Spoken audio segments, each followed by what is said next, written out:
दोस्तों, क्या आपने एक बात नोटिस की है कि जब आप किसी को कोई बात बताना चाहते हैं किंतु आपकी बात अनसुनी कर दी जाती है। जब भी आप अपने किसी मिलने वाले या रिश्तेदार से, मित्र से या कहे तो दोस्त से कोई बात कह रहे होते हैं तो वो बात सुनते ही नहीं है या फिर सुनने का दिखावा करते हैं और असल में वे सुनते ही नहीं है। एवं यह बात हमें महसूस होती है तो हमें बहुत बुरा लगता है। किंतु कभी आपने गौर किया है कि आपकी बातों को क्यों अनसुना कर दिया जाता है? इसका सबसे बड़ा कारण होता है आपकी अधिक बोलने की आदत। जी हाँ, आप जितना अधिक बोलते हैं सामने वाले की नज़र में उतने ही अधिक सामान्य आदमी हो जाते हैं। आप खुद सोचिए, यदि एक ही तरह की सब्जी आपको रोज मिलने लग जाए खाने में तो आप उसे खाना पसंद करेंगे? जाहिर है आप नहीं खाएंगे। इसी तरह जब आप हर वक्त बोलते ही रहते हैं तो सामने वाला आपकी बातों से ऊब जाता है और वो आपकी बातों को अनसुना करने लग जाता है। शब्द मोती की तरह होते हैं और मोतियों को ऐसे ही वेस्ट नहीं किया जाना चाहिए, उन्हें बचाकर रखा जाना चाहिए। जब आप मौन रहने लगेंगे, चुप रहने लगेंगे और सिर्फ आवश्यकता के वक्त ही बोलेंगे तो आप महसूस करेंगे कि आपकी बातों को लोग कितने ध्यान से सुनते हैं और तब आपको यह भी महसूस होगा कि आपकी बातें सब लोगों पर कितना प्रभाव छोड़ रही है। वो एक कहावत है ना कि जब कुछ कहने को हो तभी कहना, अगर कुछ कहना चाहते हो तो चुप ही रहना। दोस्तों, एक बार की बात है, एक नगर में एक संत रहा करते थे। वो संत हर समस्या का समाधान कर देते थे। उनके पास चाहे कैसी भी समस्या लेकर आओ, हर समस्या का समाधान बड़ी ही सरलता से कर देते थे। वो सबसे पहले तो अगले आदमी की समस्या सुनते और उसके बाद थोड़ी देर के लिए शांत हो जाते, आंखें बंद करते और पूरी तरह से शांत होने के बाद थोड़ी देर बाद उस आदमी को उस समस्या का समाधान दे देते। अब जो भी आदमी उनके पास समस्या लेकर जाता एवं जब वो मौन होकर उसका समाधान देते तो वो आदमी सोचता कि शायद इस बाबा के पास कोई चमत्कारिक शक्तियाँ हैं एवं उसी कारण से वे उस समस्या का समाधान देते। बहुत लोग उनसे पूछने की कोशिश भी करते कि क्या महाराज आपके पास कोई शक्ति है जिससे आप बात करते हैं एवं उनसे आप समस्या का समाधान पूछते हैं। जब लोग ऐसी बात पूछते हैं तो वो महाराज हंसने लग जाते। कुछ दिनों बाद उस गांव में एक विचित्र घटना घटती है। उस गांव में एक बुढ़िया रहा करती थी। उस बुढ़िया के घर चार लोग आते हैं। वो चार नौजवान प्रदेश गए हुए थे और पैसे कमाकर अपने गांव जा रहे थे। पुराने ज़माने की बात है। उस ज़माने में गाड़ी घोड़ा नहीं हुआ करते थे, लोग पैदल चलते थे। अतः वे लोग प्रदेश में पैसे कमाते थे और पैदल ही अपने गांव की ओर जाते थे। चारों नौजवानों के पास एक पोटली थी। उस पोटली के अंदर उनकी सारी कमाई थी। उन लोगों ने सोचा कि हम सबकी कमाई एक ही पोटली में डाल दी जाए ताकि हम जब गांव जाएंगे तो वहां जाकर चारों का बराबर हिस्सा कर देंगे। तो वो नौजवान उस नगर में पहुँचे तो वो लोग उस बुढ़िया के घर पहुँचे और उस बुढ़िया से पूछा कि माताजी, हम आपके यहाँ रात रुकना चाहते हैं। बुढ़िया ने कहा, ठीक है भाई, मैं अकेली रहती हूँ, मुझे कोई दिक्कत नहीं है, मैं अकेले के लिए खाना बनाती हूँ तो आप लोगों के लिए भी खाना बना लूँगी। उसके बाद वो चारों नौजवान उस बुढ़िया को वो पोटली देते हैं और कहते हैं, माताजी, इस पोटली में हमारे साल भर की कमाई है और हम चारों लोगों की इस एक पोटली में कमाई है और ये पोटली हम आपको देते हैं ताकि आपके पास यह पोटली सुरक्षित रहेगी एवं हम चाहते हैं कि ये पोटली हमें तभी देना जब हम चारों लोग एक साथ हो। यदि हम चारों में से कोई एक आदमी ये पोटली मांगने आता है तो उसको मत देना। उस माताजी ने कहा, ठीक है बेटा, यदि आप चार लोग साथ में रहोगे तब ये पोटली आप लोगों को दे दूंगी और वैसे भी आप सुबह होते ही यहाँ से चले जाने वाले हो तो मैं यह पोटली आपको सुबह दे दूंगी। ऐसे करके वो बुढ़िया वो पोटली रख देती है और वो नौजवान उस बुढ़िया के घर रुक जाते हैं और सुबह उठकर नहा धोकर तैयार हो जाते हैं। उन चारों में से एक नौजवान बदमाश था, वो ठग था। वो कैसे भी करके उस बुढ़िया से वो पोटली लेना चाहता था ताकि वो पोटली लेकर वहाँ से भाग जाए। तभी वो ठग अपने तीनों दोस्तों से कहता है कि भाई हम रात भर इस बुढ़िया के घर रुके और बुढ़िया ने हमारी अच्छी खातिरदारी की, क्यों न हम इस बुढ़िया का थोड़ा सा काम करवा दें। खेत में फसल है, अकेली बुढ़िया काम करती है, ये बुढ़िया भी हमारा एहसान मानेगी। उसके बाद उस ठग के तीनों दोस्त भी तैयार हो जाते हैं और वो चारों लोग बुढ़िया के खेत में काम करने लगते हैं। तभी वो ठग कहता है कि भाई हमें प्यास लगी है, मैं पानी पीकर आता हूँ। तो उसके बाद बुढ़िया के पास झोपड़ी में पानी पीने जाता है और बुढ़िया से कहता है कि माताजी हम जाने वाले हैं, आपके खेत में हमने काफ़ी काम कर दिया है, आप मुझे वो पोटली दे दीजिए। उसके बाद वो बुढ़िया कहती है कि आपके तीन दोस्त कहाँ हैं? उन्होंने कहा है कि जब हम चार साथ में रहे तभी हमें यह पोटली देना। तभी वो ठग उन तीन दोस्तों की तरफ इशारा करता है, इशारा करते हुए कहता है कि लाऊं क्या? वो दोस्त सोचते हैं कि शायद वो पानी के लिए बोल रहा है। तो उन दोस्तों ने कहा कि हाँ ठीक है, ले आओ। उस बुढ़िया ने भी यह सुना तो ठग ने कहा कि हमारे दोस्त वो पोटली मंगा रहे हैं और हम जा रहे हैं। इसी धोखे के अंदर वो बुढ़िया वो पोटली उसी एक ठग को दे देती है।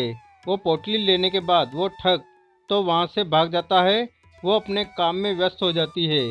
थोड़ी देर बाद वो तीनों दोस्त आते हैं और कहते हैं कि माताजी हमारा एक साथी आया हुआ था, वो पानी पीने आया हुआ था और अभी आया नहीं। तभी वो बुढ़िया कहती है कि आप अभी तक गए नहीं, वो तो बोल रहा था कि हमें वो पोटली दे दीजिए, हम तो जा रहे हैं। तभी वो तीनों दोस्त कहते हैं कि माताजी हमने कब मंगाया था, हम तो पानी मंगा रहे थे, हमें प्यास लगी थी काम करते करते। तभी वो बुढ़िया कहती है कि मैंने तो वो पोटली आपके एक साथी को दे दी।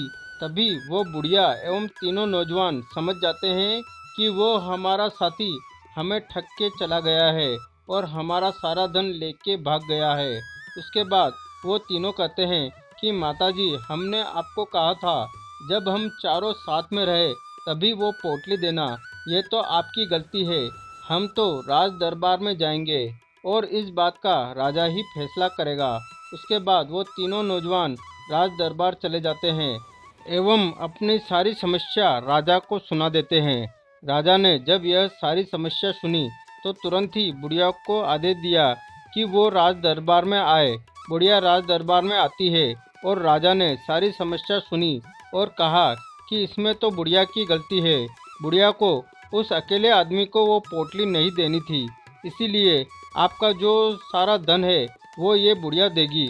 उसके बाद राजा फैसला सुना देता है कि ये बुढ़िया 2 दिन में धन कहाँ से भी लाकर आपको वो धन देगी। बुढ़िया बेचारी गरीब थी, उसके पास तो थोड़ा सा भी धन नहीं था, वो भला इतना सारा धन कहाँ से लेकर आती। अब वो बुढ़िया भगवान के मंदिर में जाती है और रोने लग जाती है। उसके बाद उस बुढ़िया को याद आता है कि हमारे नगर में एक संत है जो हर समस्या का समाधान कर देते हैं और उनको तो बहुत सारी शक्तियाँ भी मिली हुई है। वो शक्तियों से बात करते हैं और लोगों की समस्याओं का समाधान कर देते हैं।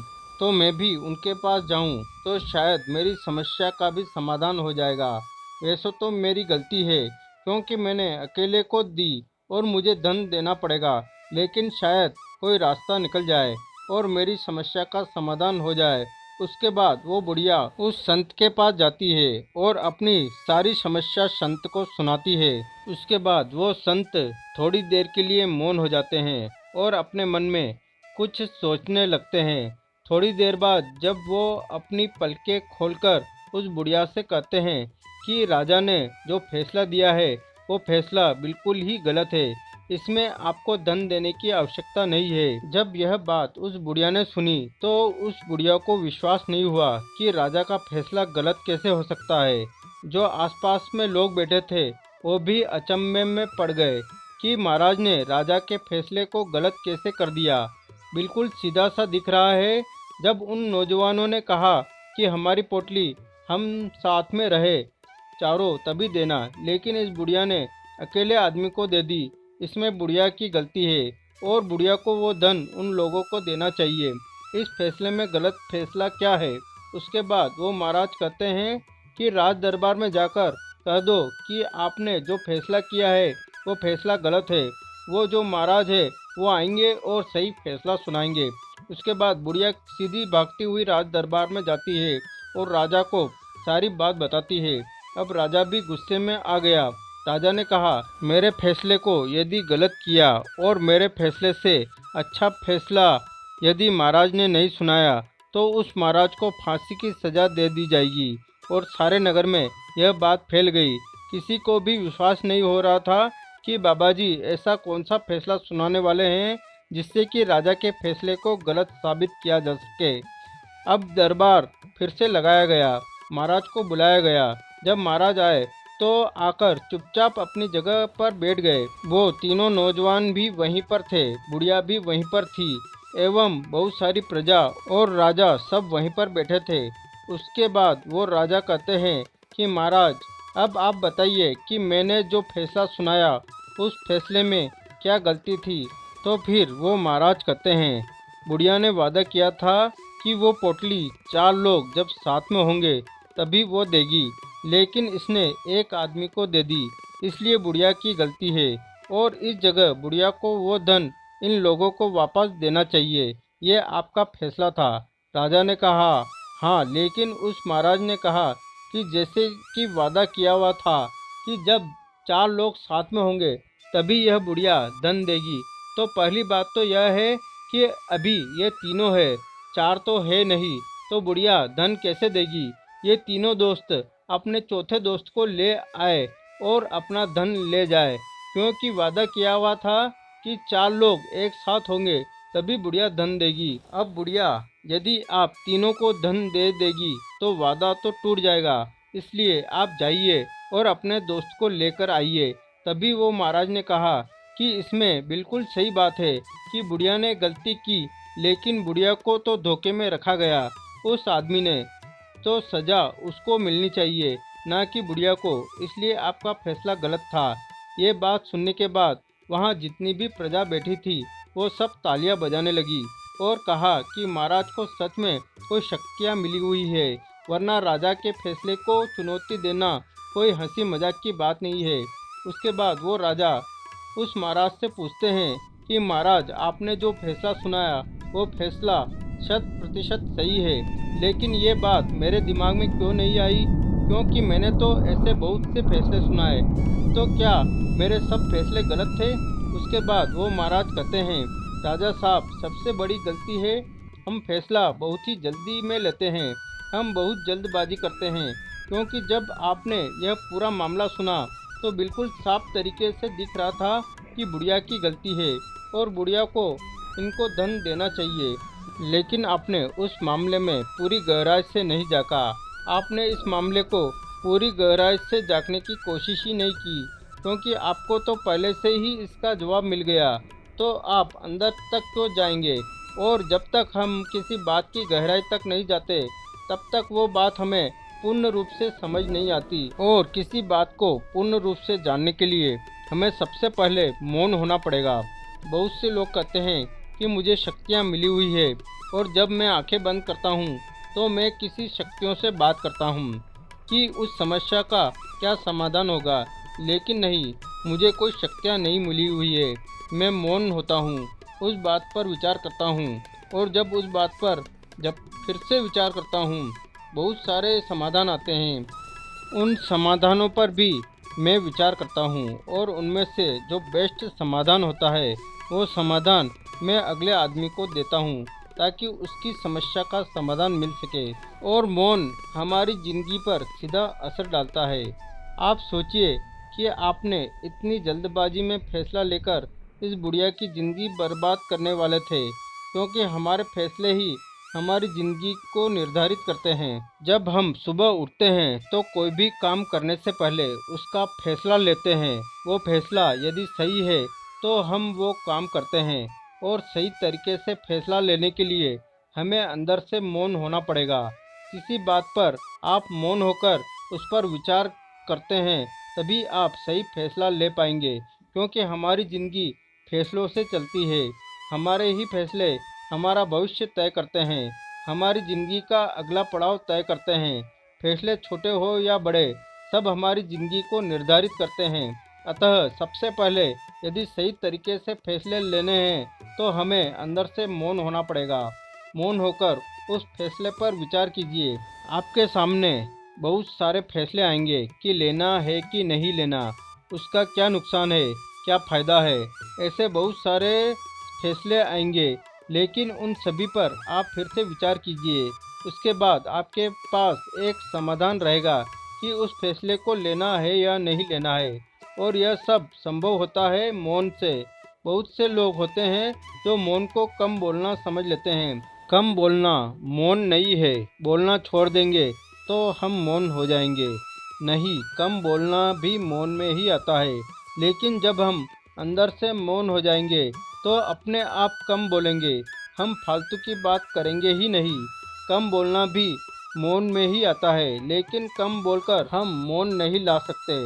मौन होकर कम बोलना ला सकते हैं। जब हम कम बोलना सीख जाएंगे, उसके बाद अधिक बोलेंगे ही नहीं। तो जब भी आप कोई फैसला करो तो उससे पहले आप मौन हो जाए। मौन होकर उस फैसले को कीजिए। उस फैसले में 100% शुद्धता होगी और उस पर कोई भी सवाल उठा नहीं पाएगा। दोस्तों, आजकल हम ऐसे माहौल में रहते हैं जहां पर लोग अपने आप को श्रेष्ठ दिखाने के लिए बहुत अधिक बोलते हैं। लेकिन अधिक बोलकर श्रेष्ठ तो नहीं बन सकते, अधिक बोलकर हम मूर्ख बनते हैं। और आपको यदि अधिक बोलने की आदत है तो उसको बंद मत कीजिए। आप सबसे पहले अंदर से मौन हो जाए। आप अपने आप कम बोलना शुरू हो जाएंगे। थोड़े दिन मौन होकर देखिए, उसके बाद आपको खुद को अपने अंदर चेंज दिखेगा। आपको लगेगा कि हाँ यार, मैंने कोई गलती नहीं की कम बोलकर। क्योंकि जब हम बोलते हैं तो हमारे शरीर की ऊर्जा खत्म होती है। और जब हम मौन हो जाएंगे, कम बोलेंगे, तो वो जो फालतू की ऊर्जा जो खत्म हो रही थी, वो ऊर्जा हमारे अंदर रहेगी और वो ऊर्जा दूसरे कामों में लगेगी। अच्छे फैसले लेने में, काम करने में, अच्छी नींद आएगी, तनाव मुक्त हो जाएंगे। मस्तिष्क की जो मेमोरी है वो तेज हो जाएगी। शायद आपने देखा या न देखा हो, जब आप स्कूल में पढ़ाई कर रहे थे तो उस समय जो बच्चे होशियार हुआ करते थे वो कक्षा में सबसे फर्स्ट आते थे, तो वो बहुत कम बोलते थे। वो हमेशा पढ़ते रहते या फिर बहुत धीरे बोलते। आखिर वे कम बोलते थे तो कम क्यों बोलते थे? इसका मतलब यह नहीं कि वो पढ़ाई कर रहे थे इसलिए कम बोलते, कि वो मौन रहते थे। इसी कारण से वो पढ़ाई करते थे और उनको याद हो जाता था, उनकी मेमोरी तेज हो जाती थी। और जो बच्चे सबसे वाचाल होते थे, ज़्यादा बोलते थे, उनको ज़्यादा पढ़ाई नहीं आती थी। ये अक्सर देखा गया है कि जो बच्चा कम बोलता है, बचपन से कम बोलता है, वो बड़ा होकर होशियार होता है, जल्दी हर चीज़ को याद कर पाता है, सीख पाता है, क्योंकि उसकी मेमोरी तेज होती है। बोलकर हम जो ऊर्जा खत्म करते हैं, वो ऊर्जा हमारे अंदर दूसरों कामों में लगती है। वैसे मौन होने के बहुत से फायदे होते हैं, क्योंकि चाणक्य ने कहा है कि कोई आदमी यदि यह समझ जाए कि उसे कब एवं कितना और कहाँ बोलना है, तो उस आदमी को सफल होने से कोई भी नहीं रोक सकता। आप इतिहास उठाकर देख लीजिए, जो आदमी सक्सेसफुल है वो आदमी बहुत कम बोलता है, फालतू की बकवास नहीं करता है। तो हमें भी अपनी ज़िंदगी में कुछ करना है, अपने जीवन को सफलतापूर्वक जीना है, तो कम बोलना शुरू कर दीजिए। और कम बोलने का मतलब यहाँ पर यह है कि आप अंदर से मौन हो जाइए। उसके बाद अपने आप कम बोलना शुरू कर देंगे। आप थोड़े दिन के लिए आजमा कर देख सकते हैं, इसमें कोई खर्चा नहीं आने वाला है। मौन हो जाएंगे तो हमें खुद को पता चल जाएगा कि इससे क्या क्या होता है हमारे शरीर में। तो उम्मीद है दोस्तों आपको यह कहानी पसंद आई होगी और इसमें दी गई जानकारी भी आपको अच्छी लगी होगी। यदि कहानी पसंद आई है तो वीडियो को लाइक और चैनल को सब्सक्राइब कर देना। मिलते हैं अगले वीडियो में, तब तक के लिए प्रणाम, अपना ख्याल रखें।